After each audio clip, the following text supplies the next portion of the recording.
yang berkepentingan, yaitu yang pertama laporan untuk manajemen. Laporan ini digunakan sebagai dasar pengambilan keputusan dan peningkatan efisiensi perusahaan, efisiensi operasi perusahaan. Seperti itu. Kemudian yang kedua, laporan untuk perhitungan pajak. Dengan data yang sama, pembuatan laporan disesuaikan dengan aturan perpajakan. Karena ada beberapa aturan yang berbeda antara SAK dan aturan perpajakan. Jadi perusahaan harus mengikuti aturan perpajakan untuk laporan yang akan disetor kepada perpajakan, seperti itu. Kemudian laporan khusus ini bisa misalnya ada pemegang saham yang ingin misalnya membuat laporan untuk pasar modal, mengenai pasar modal, seperti itu. Jadi disebut dengan laporan khusus. Kemudian ada yang disebut dengan laporan keuangan yang diaudit. Laporan keuangan digunakan pihak tertentu untuk pengambilan keputusan. Oleh karena itu, laporan tersebut harus diaudit terlebih dahulu oleh pihak yang independen untuk membuktikan bahwa laporan tersebut wajar. Wajar di sini berarti bebas dari salah saji yang material dan disajikan berdasarkan prinsip akuntansi yang berterima umum. Seperti itu. Jadi untuk laporan keuangan diaudit, setelah diaudit baru disebarkan atau dipublikasikan kepada umum, sehingga kenapa harus diaudit? Karena kalau diaudit, laporan tersebut semacam terpercaya gitu, tidak subjektif berdasarkan perusahaan, tapi memang wajar. Ini laporan bisa digunakan sebagai acuan pihak eksternal untuk mengambil keputusan, seperti itu. Jelas? Kita lanjutkan.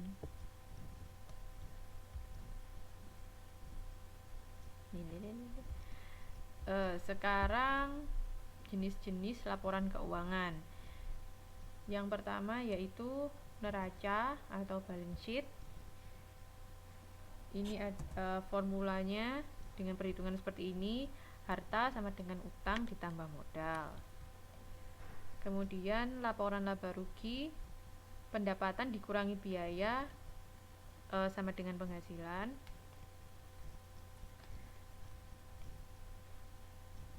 Pada laporan laba rugi terdapat beberapa jenis, yaitu misalnya ini yang multiple step, dipisahkan antara penghasilan dari operasi utama, penghasilan di luar operasi, dan laba rugi.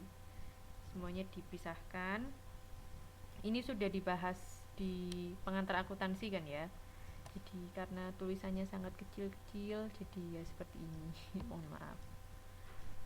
Hanya mereview saja. Kalau laporan laba rugi ada beberapa jenis. Ada juga yang single step. Oke. Yang tadi dirinci semuanya, dipisahkan antara penghasilan dari operasi, biaya operasi, biaya administrasi, semuanya dipisahkan masing-masing. Kalau yang single step itu tidak dipisahkan. Jadi seperti ini. Jenis penghasilan dan biaya tidak dipisahkan. Semua penghasilan dijumlahkan, kemudian dikurangi semua biaya. Seperti itu. Mohon maaf terlalu kecil. Mungkin teman-teman bisa lihat di modul ya nanti ya. Karena ya itu.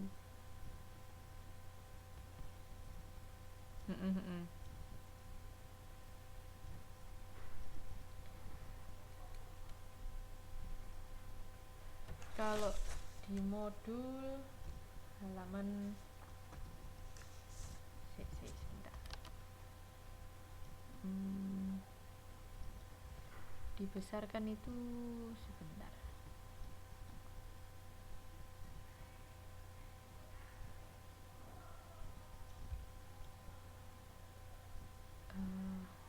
Saya tidak tahu cara besarinnya, mohon maaf.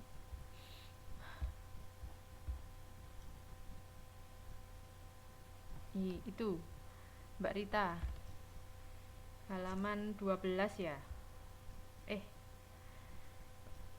Mohon maaf.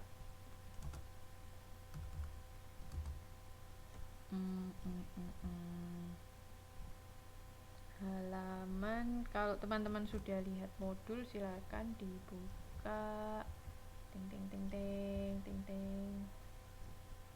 Halaman 123 itu untuk laporan laba rugi yang multiple.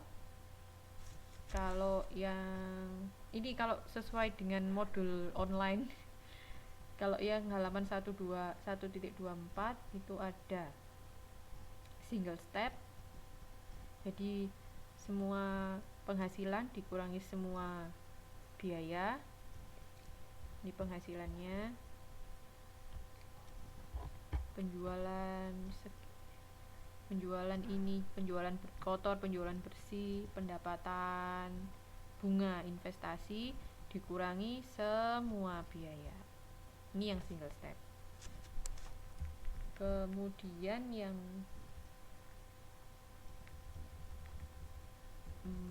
ada yang disebut all inclusive, itu yang ini, seperti ini.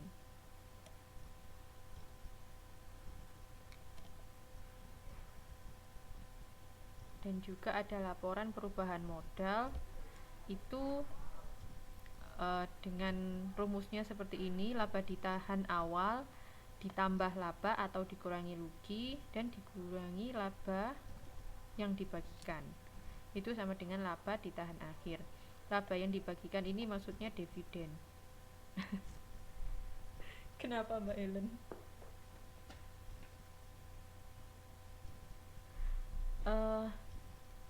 Mbak Helen pakai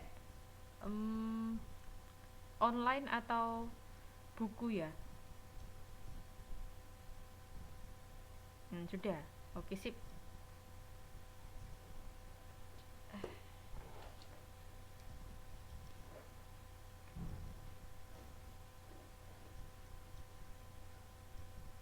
Oh, kalau di modul halaman oke. Ya, oke.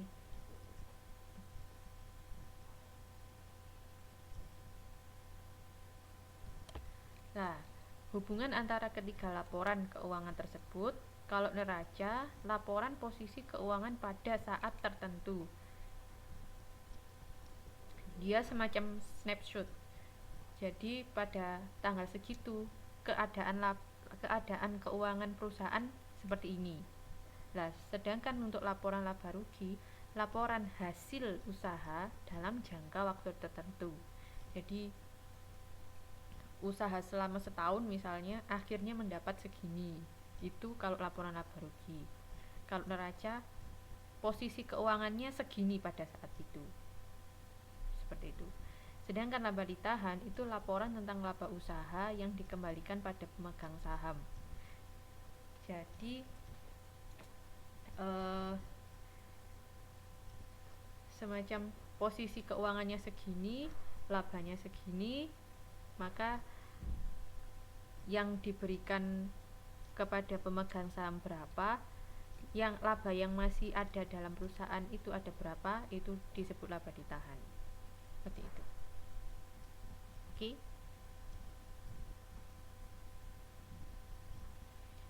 Kemudian